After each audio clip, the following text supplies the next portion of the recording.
Boilers lose a heartbreaker in UCLA down to the final seconds. UCLA wins 69-67. Purdue been playing with their food a little too much lately, and the Hunters finally got done by the Hunters, or hunted, something like that. I'm a loss for words, but we're going to try to figure out how to find those words. It's Boilers in the Stands post-game show starting right now.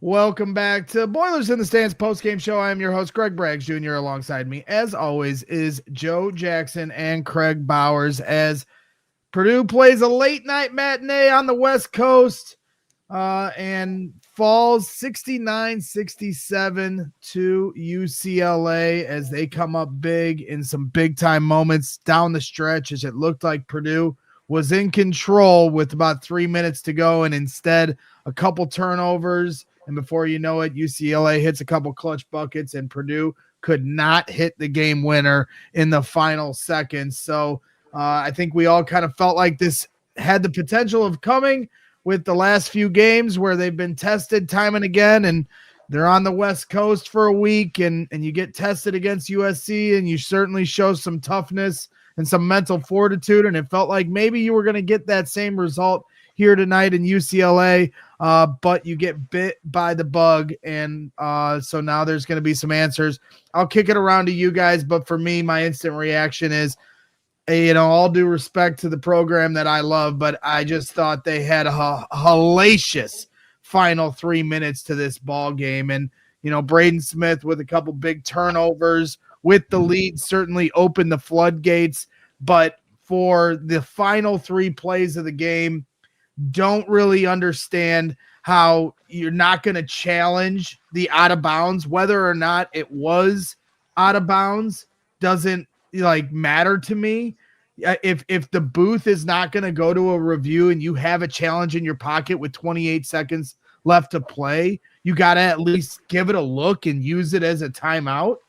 And then the next play, they're running 2-man game the whole second half with Bilodeau. It's coming.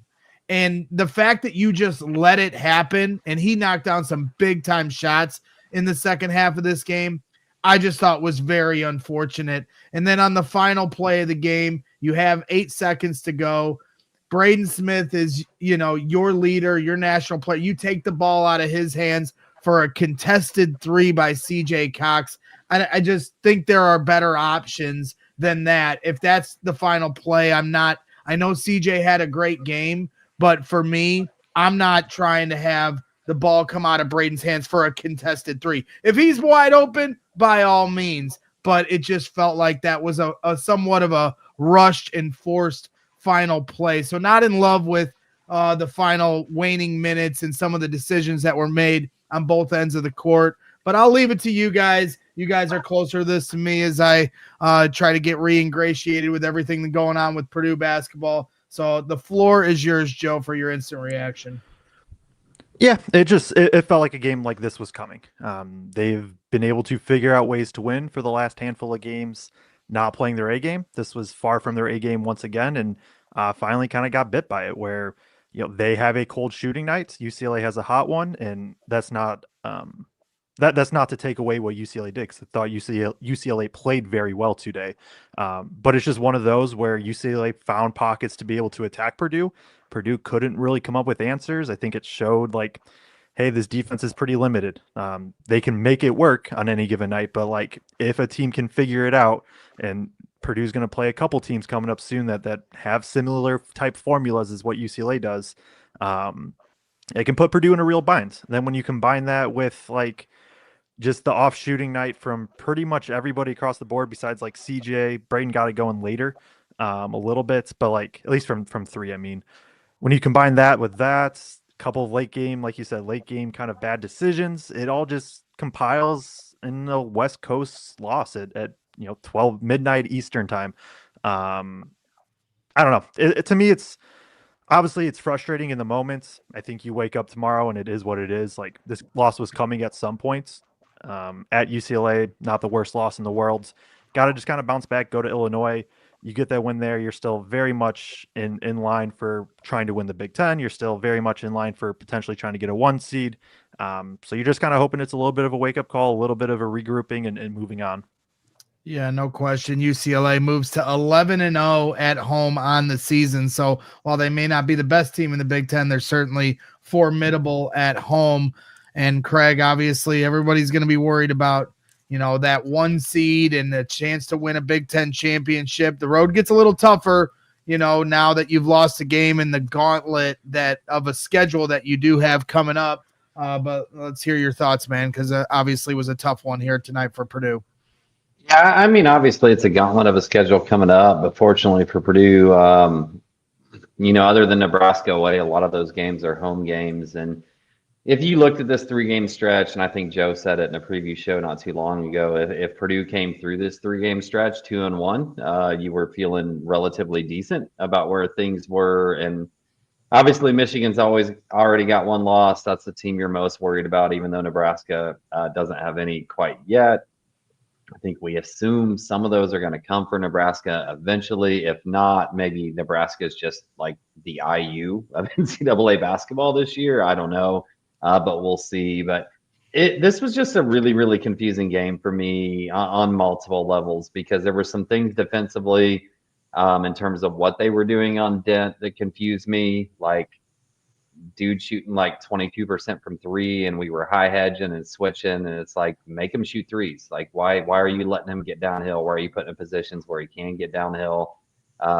Just force him to try to make those long shots. And there were some moments, I mean, like it was clearly obvious to me that like Braden was still sore / injured tonight. Like the bounce wasn't there. The burst wasn't there multiple times tonight. Fletcher did not have it going, and it seemed like we kept trying to go there. And obviously, without a doubt, tonight the best lineup was with Benter on the floor. And like I would have loved to see them go with TK at the 5 and Benter at the 4 in this game, and just be like, okay, maybe we can't stop you from a scoring standpoint completely, but we still held them to 69 points. Like we should be able to win that game. Just put our best offensive lineup out there on the court and let them go, because we look way better offensively with Jack on the floor, with somebody being able to attack closeouts and create and pass. And I realized they got the ball to CJ right there at the end, but like CJ had been cooking all night, and then we just like don't go to him really at all for the last 5 minutes of the game until we're like, hey, here, hit the last big shot for us, please. Yeah, it's tough, right? UCLA got hot. There's no question about that. They were hunting mismatches, and they found them in a few different places. And so, for someone like me, and maybe there's others like this out there, like I don't watch too much of the West Coast Big Ten teams. So, when they went up 13-0 early on, I'm like, okay, I know Mick. The one thing I do follow with UCLA is Mick Cronin crying about how much his team is bad all season.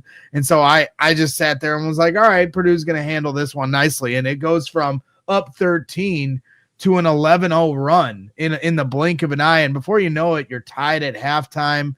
And you still kind of feel good, like, hey, Purdue's going to do what they do and take control in the second half. And that never happened. Now, I will say, if they had won the game, I was going to say the same thing I'd said after the USC game. And that was, I love this team's composure and the way they fight, and in tough environments or tough situations, they don't blink. And I think for the most part, that is true for tonight. Braden Smith having 2 really bad turnovers at the end when you're up 6 is an outlier to me more than, yes, it's not an outlier in terms of teams, almost biting him in the butt the last couple of weeks, but it is an outlier to think that Braden is going to make those poor decisions in the final 2 minutes of a game. And that's what happened here. And then UCLA, credit to them, they hit a big shot.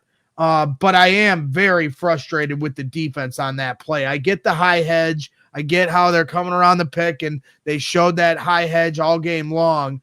But that 2-man game they were playing with Bilodeau, that dude is knocked down. And so the fact that you leave him wide open, if the guy in the post has to come off and close out there. Somebody's got to get a hand in his face because Bilodeau finally missed a 3 on the other elbow, and Benner was late on that recovery, but at least he recovered. He at least got somewhat of a hand in his shooting vision. There, that was just wide open, and I just don't know how that can happen in the final moment. I think it's a culmination of just Purdue not having defenders. Like, right, as good as CJ was offensively, Dent went at whoever he wanted to with Purdue defensively, like CJ, Jacare, Braden. Anytime the big got switched, Meyer, like anybody, he just kind of went at him. And so I think it's unfortunate, right? Because UCLA clears out that empty corner, and so you can't help from the corner.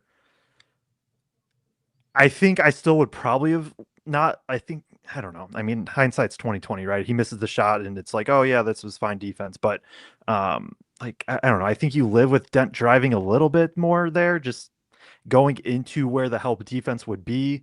I don't know. It's a tough one because it's like you're either giving up a Bilodeau 3 or you're letting Dent get 2 feet in the paint, and he torched Purdue every time that he wanted to that night. So I think it's kind of just what chance do you want to take? And I think Purdue there wants to live with the 3. I don't know. I understand it. I don't know if I fully agree just because of how Bilodeau had been shooting.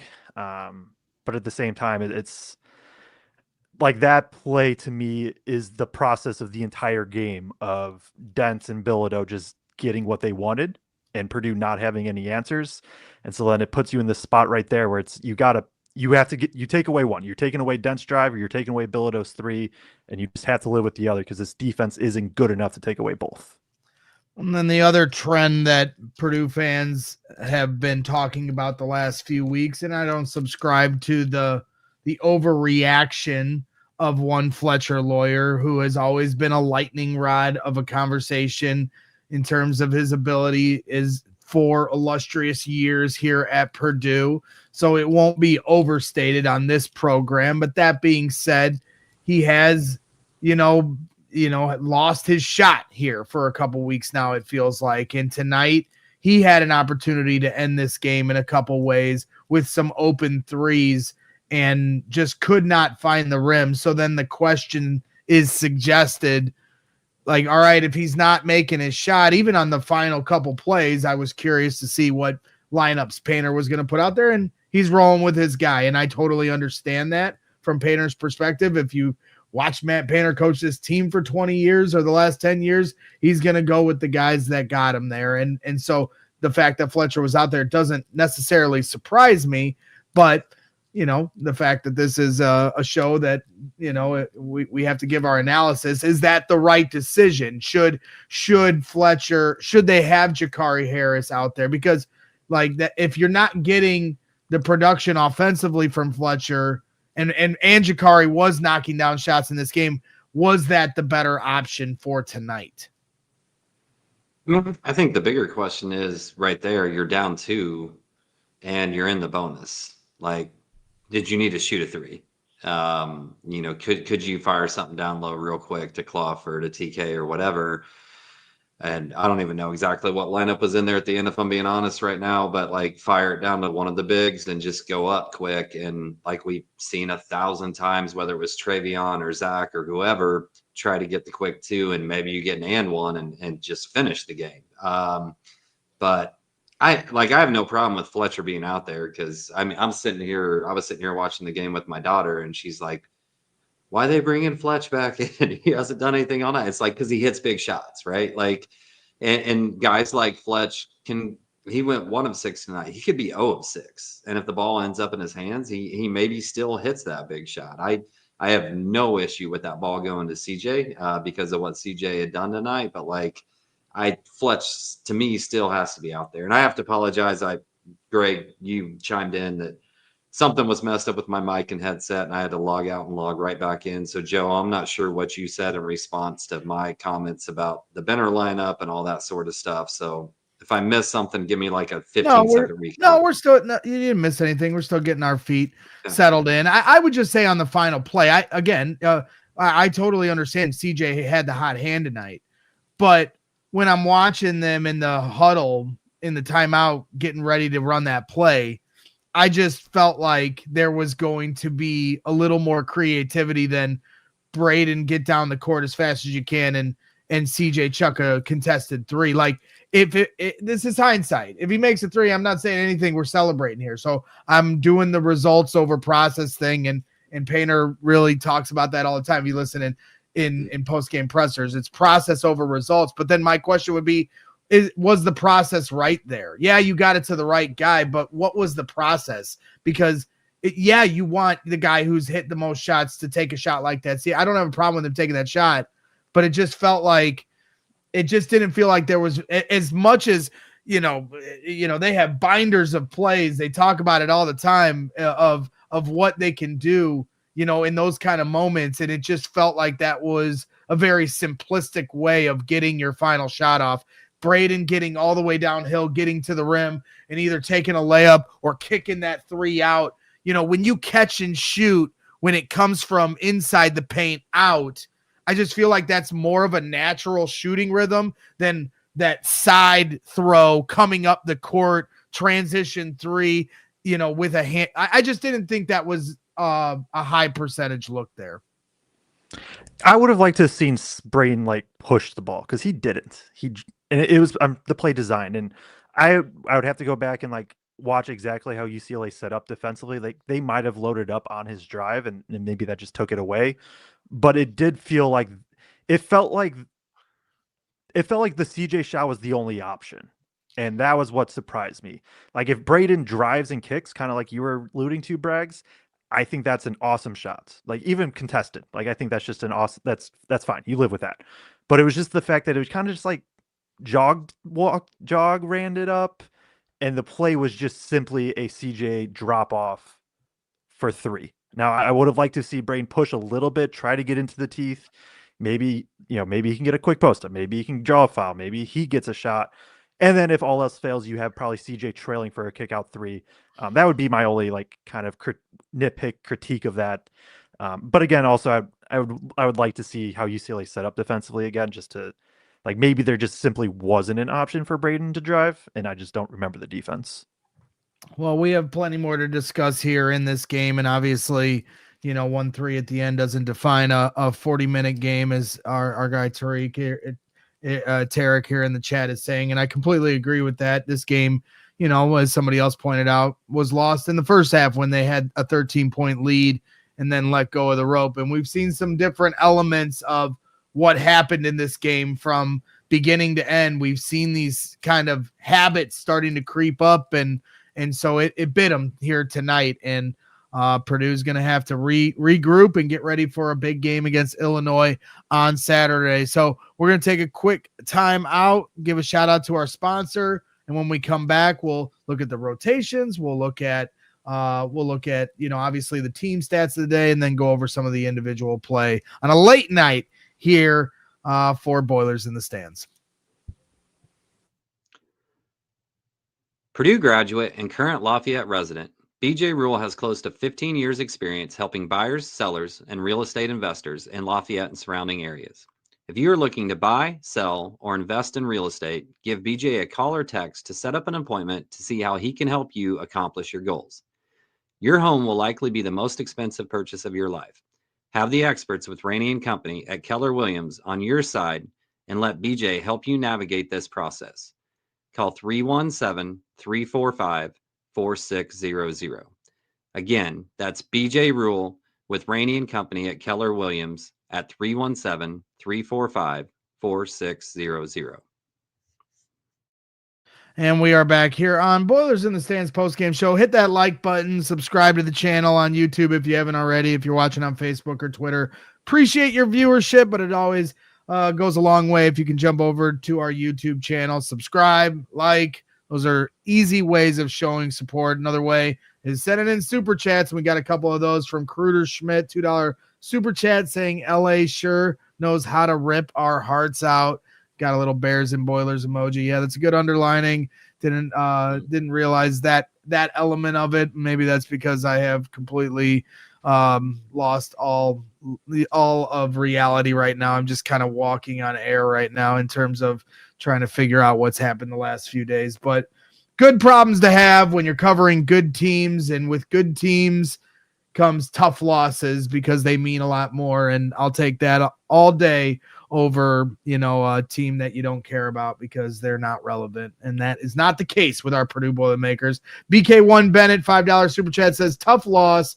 UCLA played very well. Braden was hot and cold. Fletch was cold. I wish CJ hadn't hit the bench with 6:18 to play. Boiler up and beat Illinois. And I think that's a good segue of getting into the rotations, Joe. We can take it wherever you guys want. Obviously, this is your rodeo. But at the same time, I think that is a good segue to kind of look at the rotations here tonight. Kraig brought up the Jack Benner lineup. Obviously, there is some questions about CJ not being in there. So let's kind of take a look at that. Tell us what you think, Joe. Yeah, I mean, I think I don't hate the CJ substitution in the second half just because I don't know if you want him playing 20 straight minutes, like getting him just a minute or two. Purdue was -1 in those 3 minutes. Like, it's not the end of the world. I was surprised Loyer came back in, and we'll talk about it more. And everybody that's listened knows, like, we're all big Loyer supporters. I liked Harris in this one. I liked the Harris and CJ lineup specifically. I thought those two with Braden and then TKR and probably still Clough was their best lineup, but I wouldn't have even hated Benner with the 4 with TKR at the 5 if they wanted to try it, or even some Benner at the 3. Like, I understand going back to Fletch for sure, right? He's proven time and time again he can do it, and he got 2 open looks, right? I know it's what if and all that, and you can't win championships per se on what ifs, but like Loyer gets 2 open threes in that 3-minute stretch he has in the second half. He knocks one of them down. Like, this is probably a different ball game, but that was kind of one thing that really stood out, is like going back to Loyer over Harris and then going over to Meyer too for a couple minutes. I didn't even hate that one too, to be honest. Outside of that, like, the rotation itself was pretty standard in terms of just how they substitute and things like that. I don't know if Kraig, you have anything you want to call out or whatever. I mean, just kind of a wild stat from this game is when we look at the. Can you take that box down now, Greg? Sure. Okay, sorry.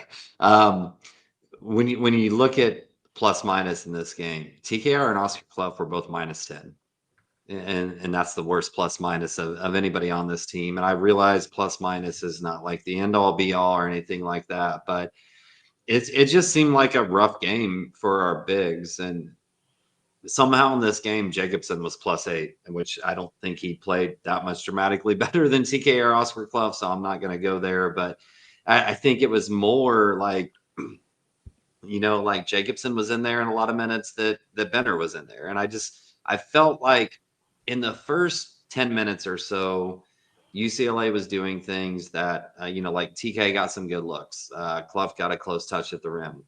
And then UCLA started switching everything, and they made it super, super difficult on the bigs. I felt like we went away from post touches because the bigs weren't scoring, yet the bigs were still generating positive looks just by getting the ball in the paint and getting it out. But the benefit that Benner brought in there in the minutes that he was in there of being able to attack those closeouts from the 4 spots off the bounce, being able to find guys with passes, whether that led to a direct assist or a kick, hockey assist type thing. I don't know, man. Like, Painter, like it felt like Painter leaned into it in the first half because it felt like he left that second rotation out there longer in the first half. I guess, Joe, you can glance back at it again, but it felt like he left that second rotation out there longer in the first half. And then in the second half, like, ran away from it faster than he did in the first half. And like at the end of the first half, when UCLA closed the gap, that's when we went back to, the starting lineup with 2 bigs. Just looking through it, I'll pull it back up. Like, it was about the same, right? Benner plays 6 in the first half, 7 in the second half. By my numbers, actually, they said he played 14. That's one off from what I have, but so I don't know where that extra minute came from. So I don't know. I don't know. I don't know if I have anything more to say, to be honest. I mean, 14 minutes, like Trey, and I'm not necessarily, I thought Trey played a really good game, actually. So I'm not saying that Trey needed to play less minutes. I would like seeing Trey at the 5, but like Trey usually plays like 30 to 32 minutes a game. So if Benner got 14, like he got more run in this one. And I don't know. Maybe he was out there longer in the second half than I realized, I guess. But I didn't love it. Didn't love it. He played eight second half minutes. Yeah. And I thought there were some plays. Benner really made some really nice plays at certain points where it shows like his versatility and ability. He didn't knock down a couple threes that you think, maybe he's going to knock down. Hey, man, sometimes when he dials up, they're like moonball threes, like he's got a huge arc to some of those. And when he's hot, he can't miss. But tonight he couldn't find the well on a couple of those threes, but made a nice move at one point, little crossover move that I hadn't seen that in his bag yet this season. And so that was certainly an interesting one to see. And obviously a big fan of Painter's game. So let's move things along. I know it's a late night for you. It's still before midnight for me here in Central Time Zone, but let's try to do our best to keep this one a little tighter for you guys, because I know you guys we all have long work days tomorrow, but I know you guys are running a little later on the night. So you guys want to take it to team stats, or you got anything else you want to add? No. All right, let's move to team stats here then. I think I brought up the wrong one here. Let me correct that. There it is. UCLA shoots red hot from the field, 57% to Purdue's 45%. That's pretty, and they were efficient as well while Purdue got 60 shots up. UCLA only had to get 51 shots up and made 2 more baskets than them. 45% from 3, same thing. They make 2 more threes, just like 2 more field goals, but they do it on 23s versus Purdue's 27 threes. So just a colder day shooting and a red hot day for UCLA. Free throws were at a minimum for both teams. And turnovers, Purdue did a good job for the most part of limiting turnovers throughout the game until those final couple minutes. Obviously, Braden had a couple tough ones that I know he'd like to get back, trying to get one on a short roll to TKR, let him just a little too much. Points off of those turnovers were even at 13. Purdue wins the rebounding advantage 30-24, and also second chance points 16-2 for Purdue. And the bench just really having a night. 18 for Purdue, 0 for UCLA. And points in the paint were about even at 28-30. And steals, I think 2 of the bigger things you can look at is Purdue won the steal battle 7-3, but UCLA won the block battle 8-1. Purdue has 17 assists on 27 made baskets. UCLA with 21 assists on 29 made baskets. And Purdue led for 26 minutes of this game, while UCLA led when it counts, and that's at the final buzzer, and also for 10 minutes of this game. So that's the breakdown for you guys. I mean, for me, the blocks certainly stand out for UCLA. That was certainly a big difference maker in this game, but anything else stand out for you guys? Points in the paint is the big thing. Like UCLA having 2 more points in the paint shouldn't probably happen. I know Dent was cooking, and that's a part of the reason. And the other part of it is Purdue as a team was just 10 of 19 at the rim. Like that's not normal for them either. They're one of the most efficient teams shooting at the rim all season. So when you kind of combine those 2 things, like it kind of incorporates that fast break points. It kind of incorporates the blocks. Purdue had, what was the number? Purdue had 10 fast break points. It felt like they could have had 20. Like it felt like they missed a few just really good looks in transition. So I think to me, just like, I know the 3-point shooting tilted heavily in UCLA's favor, but this was a game where still I thought Purdue should be able to be better in the paint. And just they weren't, and both offensively and defensively. This UCLA only has 8 points in the mid-range, if my math's correct. This is a UCLA team that lives in the mid-range, and this is a Purdue defense that forces a ton of mid-range. But you force mid-range shots by keeping the ball in front, and Purdue could not do that to save their life today. Yeah, and for me, you have 13 offensive rebounds and only 28 points in the paint. You think you get that quick offensive rebound and go back up with it. And you're +9 in offensive rebounds. Also, UCLA has not a single point off the bench, not one.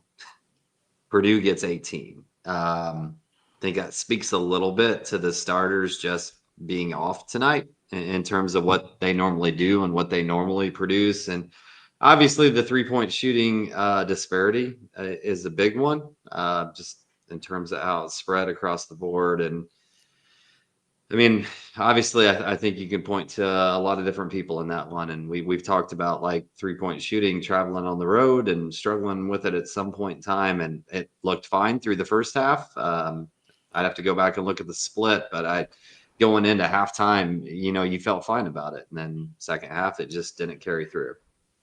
4 of 13 from 3 in the first half, and 3 of 14 in the second half. Rough. That's rough, man.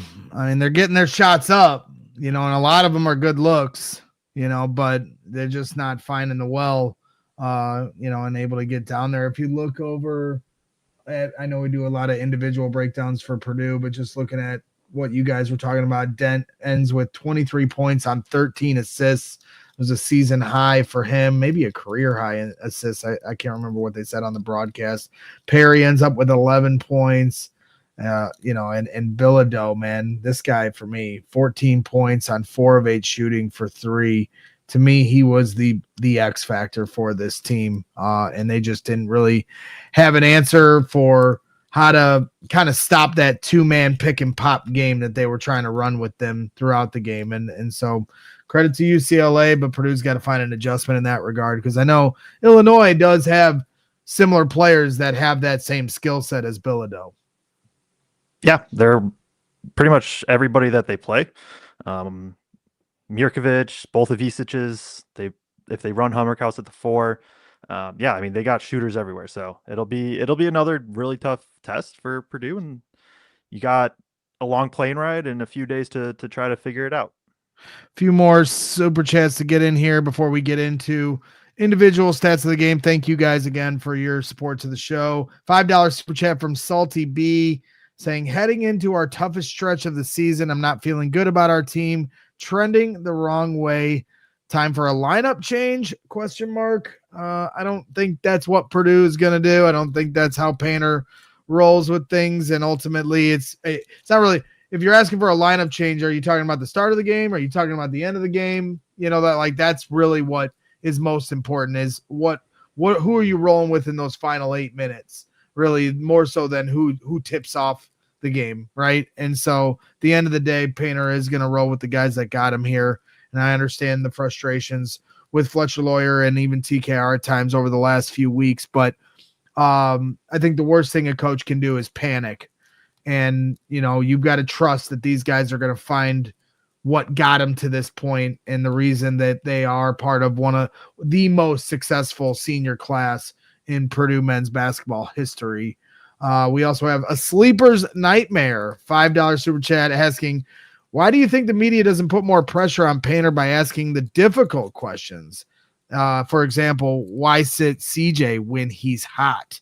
Kraig, you're in those rooms more than I am, so if you want to take this one, but I think there is a level of respect you got to show to Painter when you're in there, and how you frame your question is not an unfair question. And I think also Painter will offer some of those kind of things up without being asked them too. So I would be maybe we're not the best people to ask, because we do have some bias and we've got respect for everyone in that room, media and coaches included. But I would push back on saying that the media doesn't press Painter, who's one of the best coaches in the country. So hard to press him too hard. Yeah, I think that question gets asked sometimes in a manner of like, CJ Cox was really, really hot in the second half. Like, what did he bring to that end of the game or whatever? And then you hope that like Painter addresses the fact that he wasn't out there in the last couple of minutes. And if he doesn't, then there's usually a follow-up question about it. Maybe, I don't know.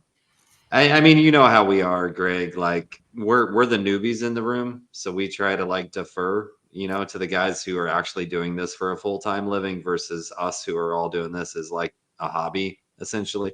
Well, not you anymore. I mean, Greg, your Purdue thing's a hobby. Your sports coverage is a full-time job now, Right. which kudos to you, even though it just ended unceremoniously. Well, the football season never ends, but ultimately we are in that room, and I'm not afraid to ask Painter a tough question, but you also have to come with it with a certain level of respect, and he certainly respects both you guys, and I know he has fun with me. He knows when I'm coming with a question to buckle up because you never know where I'm going to take it.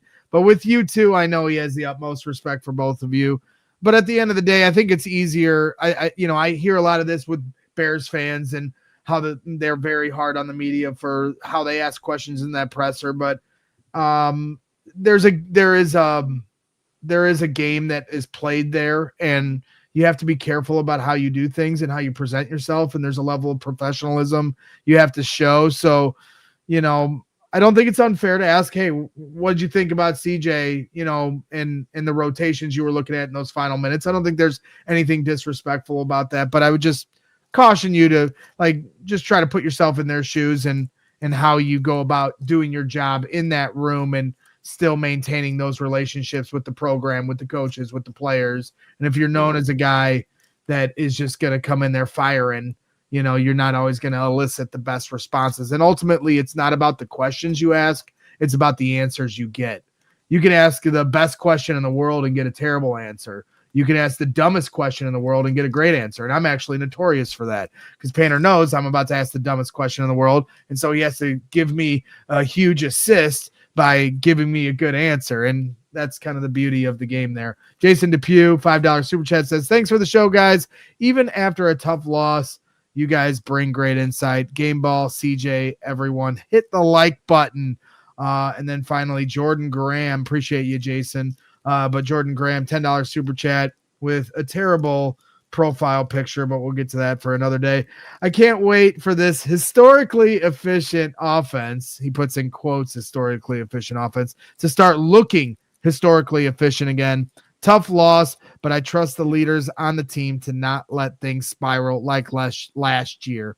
And yeah, we're not going to put lipstick on a pig. This was a tough loss. And as Joe pointed out, felt like this has been coming the last couple weeks. They've been playing with fire. So we're not going to try to dress this up. It's a bad loss. But ultimately, there is perspective to be had. They're 17-2 on the season, and they have every opportunity to still win the Big Ten and have a number one seed.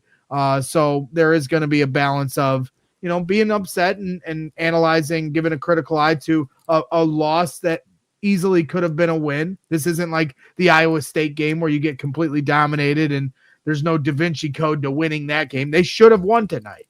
They should have won. They were up 13 in the first half. They were up 6 with 3 minutes to go, and they blew it. And so we're going to address that. But ultimately, this team is 17-2 and has everything in front of them as well. So we're just going to move on here as I probably keep things tighter. Go ahead, Craig. And just to your point, it's a bad loss in the way that Purdue lost this game. It's not a bad loss in the metrics. This is a quad one loss. UCLA, I think coming in this was 41, 42, somewhere in that range in Ken Palm. I don't remember exactly, somewhere in the 40 to 50 range. So that's a quad one loss.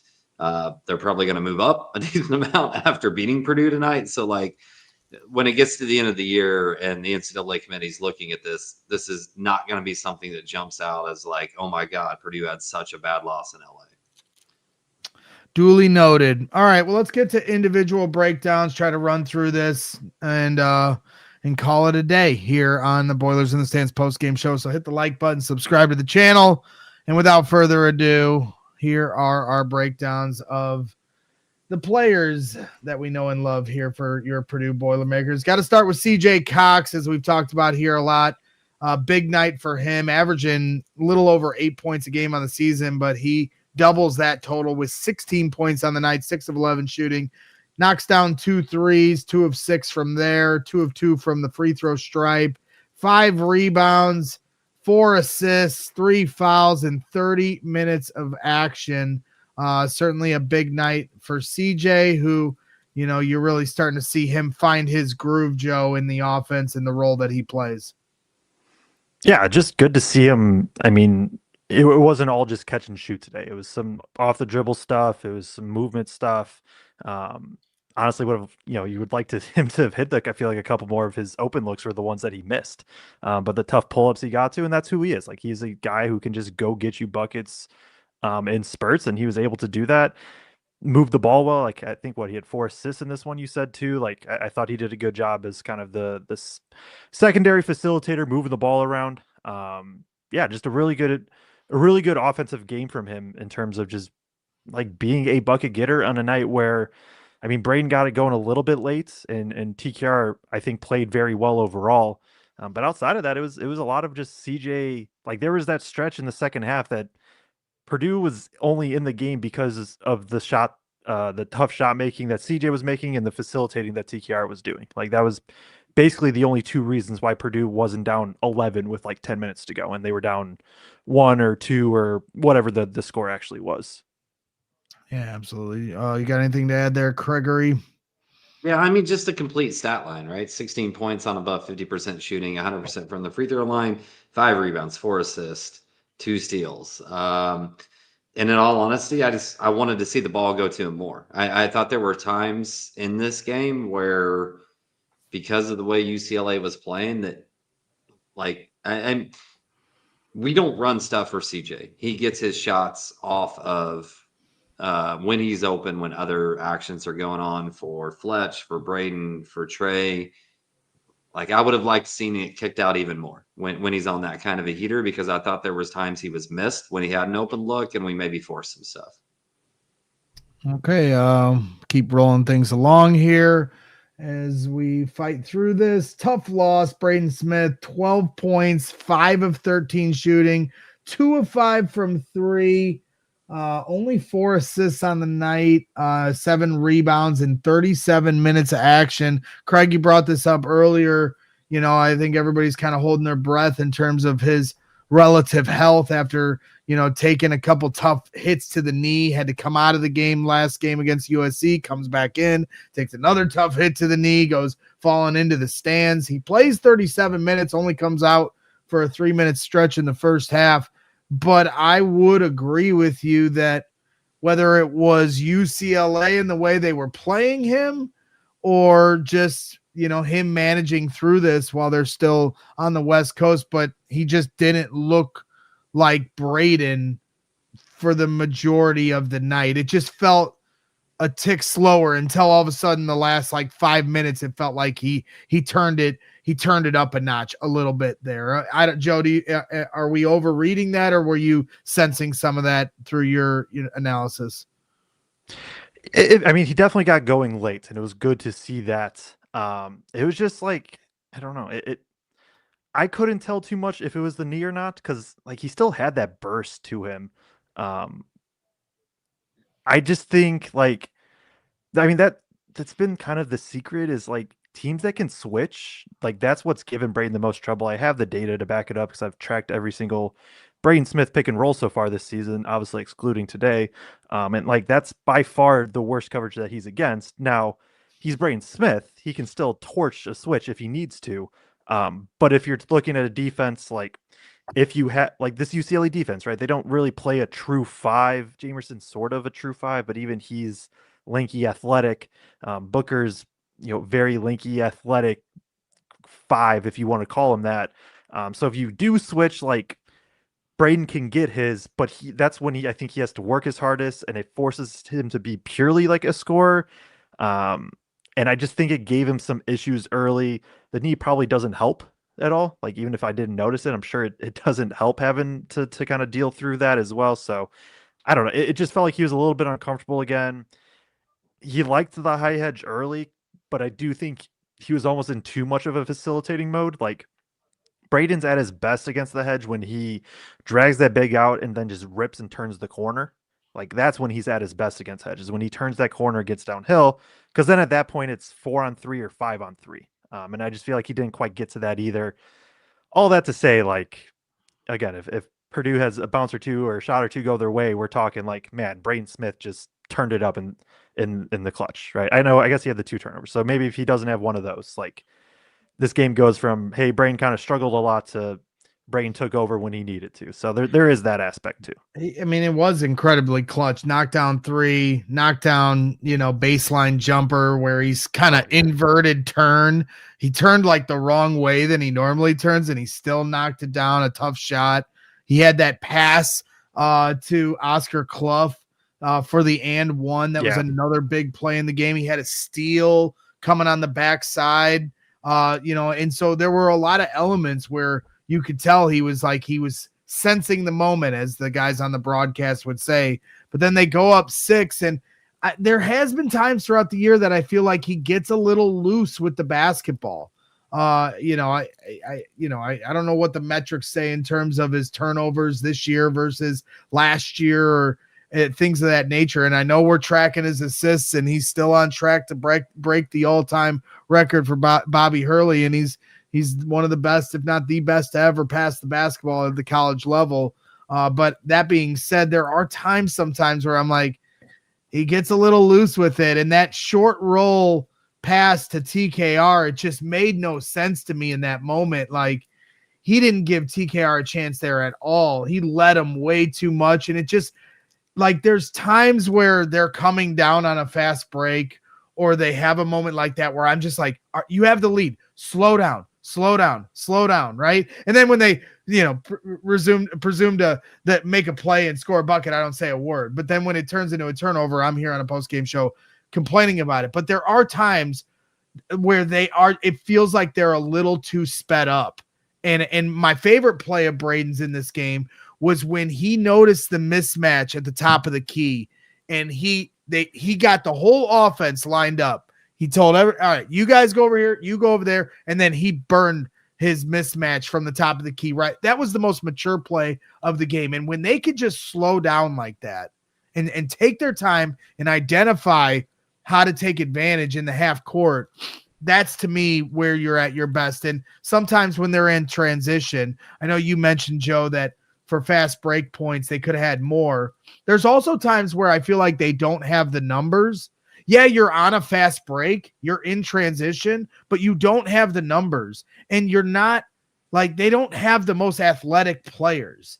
And so, like, I just sometimes wish they'd be a little more mindful of, you got the turnover, you got the fast break, you got the loose ball, now you're going, but you don't force it if you don't have the numbers, and sometimes it does turn into a foul where I'm yelling, slow down. And Jakari gets that body contact and gets to the free throw line.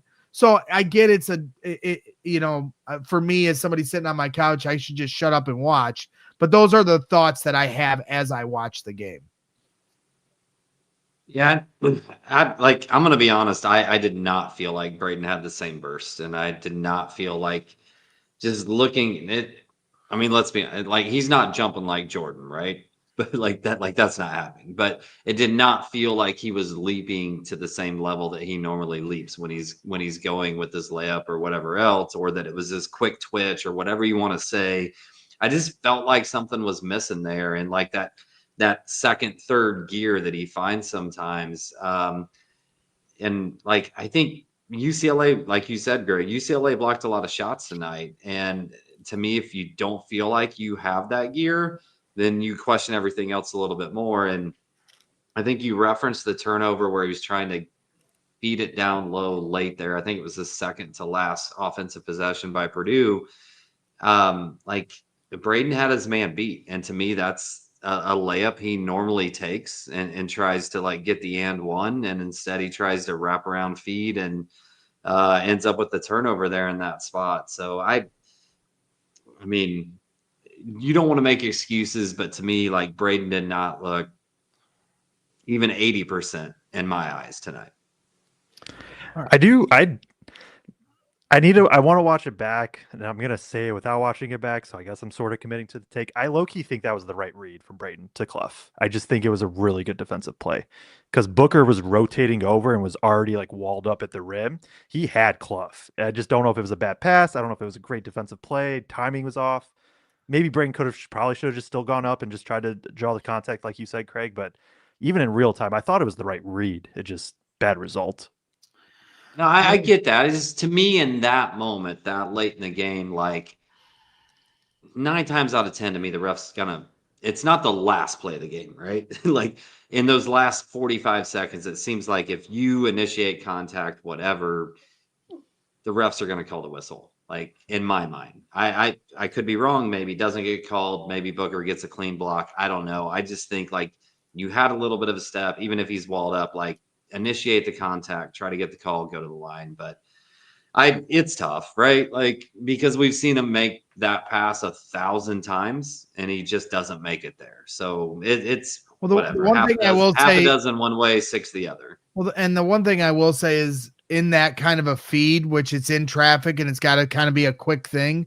I think Oscar is the best recipient of that pass. Whereas like with TKR and Daniel Jacobson, sometimes in those moments, like Clough is just so good at that, like quick, just go straight up with it. It's almost like a tap off the backboard, and that they've had that chemistry. You even saw that at one point here tonight. So just didn't work out. My biggest frustration in that play as I started the show, and maybe it still would have been reviewed as a UCLA ball, but I just did not like leaving your challenge in your pocket like that. How it wasn't reviewed by the officials themselves, and maybe we're just now still getting used to the process they do at the end of games, but the ref kind of felt like he was deciding which way to call it. So he calls it out on Purdue, which might have been the correct call, but you could kind of see a hesitation on the call as it went out of bounds. And so then he calls it UCLA ball, fine, but that needs to be reviewed. If there's any hesitation, it needs to be reviewed. And if it isn't going to be reviewed by the officials, you now have a challenge. Are you saving it for overtime? We never got to overtime. And so you don't, if you use, Joe, help me out here because I'm in football mode. If they don't get the challenge, do you lose your timeout? Yes. So that's why he doesn't want to call that there, because he's afraid he's not going to get it and he's going to lose the timeout. Is that the argument that's to be made there?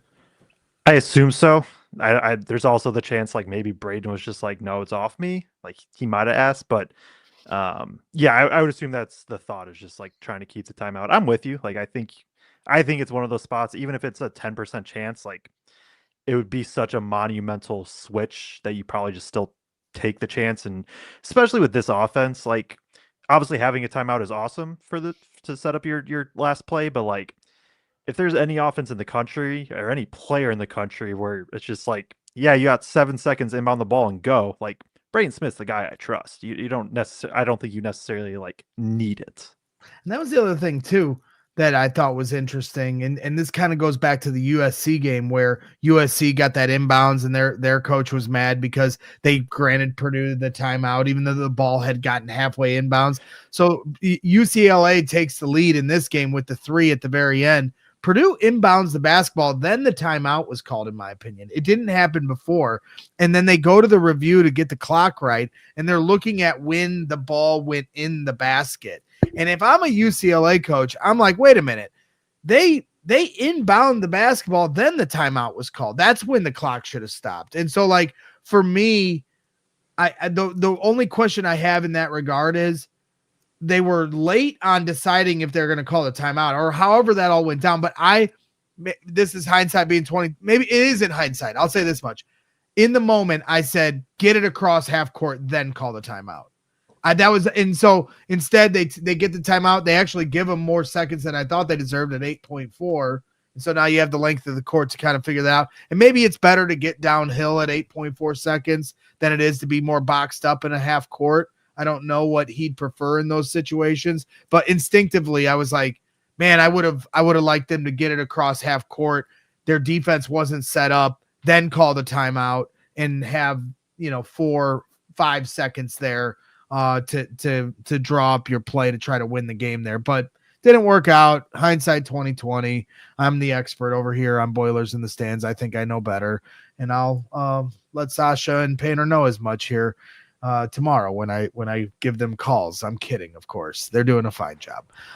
Let's keep things moved along here as Kraig will be back here in just a moment. Trey Kaufman-Renn with 10 points, does get into double figures on 4 of 6 shooting, 2 of 2 from the free throw line. He did take a couple threes, but wasn't able to get any of them to get down the well. 7 rebounds, 5 assists in 26 minutes of action.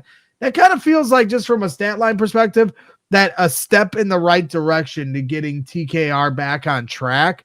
And the one thing I'll say from my observation, and I know Kraig said earlier he thought he had a good game, so we'll let Kraig step in here in a second. But I did think Trey was making more of a concerted effort to getting some of his shots closer to the rim. We didn't see as many of those shot put attempts from the free throw line as we've been seeing. And that's certainly a weapon in his arsenal. But I've been saying for a few weeks now, he needs to get deeper. He needs to get deeper underneath that basket. And I felt like tonight he did that a few times. I thought TKR was awesome today, to be honest. Like, this is the way UCLA plays defense. They are built to, like, they are going to double the post every single time. And like you said, like, TKR did not settle for those short roll floaters. He got to the rim a bunch. He rebounded well. He made all of the right decisions out of the post ups, 5 assists, no turnovers. I would have liked Purdue to dump it down to him a little bit more. Like, I thought he was making good reads. I guess Purdue was cold from 3, so maybe that's part of it. But I mean, offensively, at least, I thought it was a really good TKR game. Defensively, like, again, this is just kind of more of the totality of the defense rather than TKR. Like, when you were in that high hedge, like, it's just a lot of ground to cover back. And Dent, I thought, did an awesome job of attacking while Purdue was backpedaling. But sticking with the offense, like, I thought it was a really good game from him, to be honest. Yeah, and to the point that I made earlier, like, especially in like the last 6 minutes of the first half and coming out in the second half, I just thought we went away from. I think sometimes offenses can get bogged down to, like, we're not scoring in the paint, so we don't need to go to the paint. But when you get paint touches, it creates offensive advantages around the perimeter because UCLA is going to send that double, And I thought there was too many times we went away from getting paint touches to our bigs, especially TKR, because he was making good reads for the most part. I honestly thought there was a couple times where he could have pitched it out instead of trying to force. But that's a balancing act because he was going tonight offensively, whatever. But, like, I just thought we went away from it. I thought, he had 5 assists. I thought if we would have kept just going inside and letting him kind of run the offense as a 0.4 or whatever you want to call it, where he's catching the ball and then making the read about who needs to get the ball. I thought, better things could have continued to happen throughout the night. But yeah, I thought he was super aggressive, rebounding and offensively just right from the jump. And I thought he looked like TKR again. It was TKR against a defense that's not necessarily going to let him score a lot of points, but he impacted the game in other ways. And I just wanted to see him, like, have that decision-making ability even more tonight. Yeah, and as it was pointed out, he had more assists than Braden Smith on the night. And I don't think anybody had that on their bingo card, but he was doing a really good job of taking his time and identifying the open read. If it was a skip pass across, he had a couple of hockey assists as well through some of those reads. So a nice job by him. Big Easy says, I think small ball would have worked with TK at the 5. From a defensive standpoint, keeping Benner in the rotation would have been nice. Good underlying there. BK Bennett here in the chat saying, well, this is therapeutic. The sting is fading. Thank you. And that's what we're here for. We're here for the therapy. We're here to help you get through this. You guys are here for us as well. I'm licking my wounds from a tough Bears postseason loss to the LA Rams, and now another tough loss to UCLA here. So I've had I've had enough of Hollywood here at this point. And then, of course, I know a lot of you Boilers fans are hurting after the results of the national championship last night as well. So a tough 3 days if you're a Bears and Boilers diehard. But that's sports, man, and that's why we love it. Can I add one thing, Greg, real quick? No, you may not, Kraig. Yes, of course you can. So, like, to me, like, Dent was cooking tonight. But to me, Dent was also cooking when he got switched on to bigs. And he scored on Benner a time or two, obviously. But, like, I thought Benner made it tougher on him than when he was switched on to like TK or DJ or Clough, whatever it was. I thought Benner made it at least a little bit tougher, and a couple of times he stopped him. So to his point of what he just said, like, I think there was maybe some value in that tonight. Yeah. All right, well, let's try to wrap things up here. As I continue to say, we're going to keep it short, and then I just talk and talk and talk and talk. So I'm sorry, guys. You can blame me as always. I'll take the fall. But I haven't been muted when I talk one time tonight, so that's good for the St. Elmo's jar. Maybe bad. Who knows? Regardless, here, I don't know where else you guys want to take this. I know we've talked a lot about Benner, so I don't know how much more needs to be said there. I thought Omer Meyer hit a huge three at a certain point. That was big time from him. I just like seeing how he's getting involved. Jakari Harris obviously had a knockdown three early on and nice little drive to the basket in transition. Fletcher Loyer, I think, maybe is the final guy we need to really highlight. And then if there's any added stuff you guys have about the others, but the talk is all about Fletcher Loyer. Can't duck it. 5 points, 2 of 10 shooting, 1 of 6 from 3. 27 minutes of action. He is officially in a slump, and so maybe home cooking here on Saturday will help change that. Yeah, it's tough because he's too good of a shooter to stay in this. Purdue needs him for March. At the same time, this is a game where it wasn't his game, and that's where you can start getting some more Harris Meyer minutes. You could maybe slide in Benner at the 3 a little bit if you want to. Just different things like that where I still think he's going to be fine long term. I think he's still a starter. I think he's still one of the most important players for this team. All the stuff, he is in a slump though, and obviously with Fletch being more of a specialist, not that he's only a shooter, but more of a specialist obviously on this team. When the jumper isn't falling, it's tough to keep him out there consistently, especially in a game like this where UCLA is playing 3 forwards essentially at the 3, 4, and 5. So a rough game, a rough matchup. Purdue's gonna have to figure it out though, whether it be Loyer just starting to get shots going again, which I do think will happen at some point. But there's gonna be matchups. I mean, even starting with Illinois, Illinois is probably gonna. It's not as bad of a matchup because Hummerkaus is more of a pure 3. But I would guess Hummerkaus is starting at the 3, and he's 6'8", 6'9". We talk about Michigan later, Nebraska. Some of these teams they have these bigger wings, and Purdue's going to have to kind of figure out how they want to go with it when Loyer's not shooting well. But also, I just want to reiterate, I think he's going to he's going to make shots. It's just a matter of when, not if. To me, he needs to get that confidence back, Kraig. I mean, earlier in the year, I felt like there was a Fletcher had kind of gotten to another level of confidence in his game, and he's always kind of come up clutch in big moments in big games. Certainly in November, we've seen that almost every year of his career. And he has, all shooters come and go in waves. That's just how it is. But I think overall, it's a confidence. You can see, he just doesn't look like a confident shooter right now. And maybe that's way too simplistic of analysis. Well, and I think there was a lot of talk in the offseason, if Fletcher is going to be a 45% 3-point shooter or whatever he was on his career, 42, 43, he's got to put up more volume. And I tend to agree with that.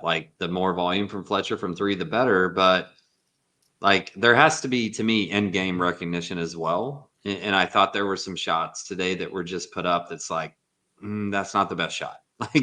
That's probably not the best shot right now. You don't have it going. And more importantly, other people did have it going. Move the ball around. Find the guys that do have it going in that moment specifically. And obviously, I mean, we joke about what the rest of the stat line is. But tonight it's 0 rebounds, 1 assist, 1 turnover, 1 steal. He does other things. He's a glue connector in terms of just moving the ball, in terms of being in the right place defensively, all those sort of things. But it was there's no way around it. It was just a rough night. We love Fletcher. We know Fletcher is going to be a really, really important piece of this team. If this team's going to win a national championship, go to the Final Four, Fletcher's going to be a key cog in all of that. But tonight was a stinker. I think what did you say earlier, Greg? You can't put lipstick on a pig. Is that what you said in terms, for performance? So yeah. Yeah, it is what it is. But yep, we need them to get hot again if they want to win a Big Ten, get a number 1 seed, make a deep run in March. And so I understand some are suggesting bench as the motivator.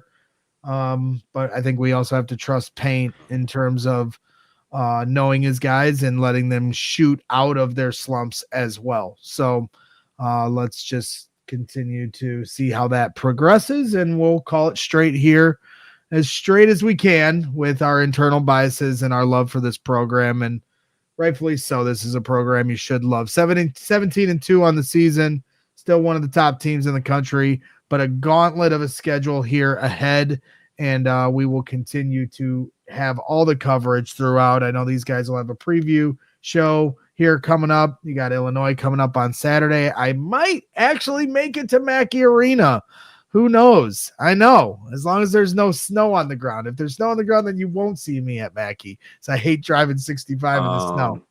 All we needed was one Caleb Williams interception to get Greg back at Mackey. Well, he actually had 3, but at least I got 1 year of Craig not trying to tell me that Aiden O'Connell was better than Caleb Williams. So I got a whole year of. At least I've been a year removed of that analysis of Craig pestering me about Aiden O'Connell. Related note, just random, it reminded me. Shout out David Blau, offensive coordinator for the Commanders, youngest coordinator, I think, at the league or something like that, or something like that. So shout out him and Ben Johnson, who coached him, and obviously with the Detroit connection there, said that he's one of the top young offensive minds here coming up in the league. So I didn't love hearing that when he's going to an NFC team and somewhat of a friendly rivalry starting there between him and Jane Daniels last couple of years, but. Yeah, shout out to David Blau for sure. And yeah, it was a deep run for the Bears, just come up short. I am heartbroken. But maybe the trade-off is Purdue winning a national championship, which certainly won't be easy as well, but certainly on the table. And I know a lot of Purdue fans are upset about the results of last night in the football national championship, which was a remarkable story by your rivals in Indiana. And I know you don't need to throw them any roses or anything. They're getting plenty of the credit that they deserve. But maybe, just maybe, the sports gods are giving you guys a trade, and that's IU winning in football and Purdue winning in basketball, and the state of Indiana holding the national championships in both regards. Maybe. Just throwing it out there. Maybe that's the penance you have to pay to get your Purdue national championship. Is Indiana getting a pretty remarkable one in football? So it is what it is. I know you guys don't want to hear about that here on a Boilers show, so we won't talk about it anymore. But that's it. I don't think we have anything more to discuss. I mean, I know you guys. I'm sure you have plenty more thoughts, but it's officially 1 a.m. for you guys. So let's call it a night. We gave it. Daniel Stevens in the chat said, if there is a God, he hates Purdue. I'm sorry. That was too funny. Yeah. Well, dark humor for a little after dark session of Boilers in the Stand. So hit the like button while you're hanging out. Subscribe to the channel. Sorry we weren't able to get to some more of the individual breakdowns, but we gave you an hour here late in the night, and we know you guys live and breathe this team, so wanted to make sure we gave you a good effort here, and look ahead to Purdue versus Illinois on Saturday. So we'll catch you there. Thank you, Craig and Joe, as always, for your analysis, and stay tuned for a preview show coming up here later in the week, and then, of course, Boilers in Illinois on Saturday. Until then, keep your head up, and also Boiler up.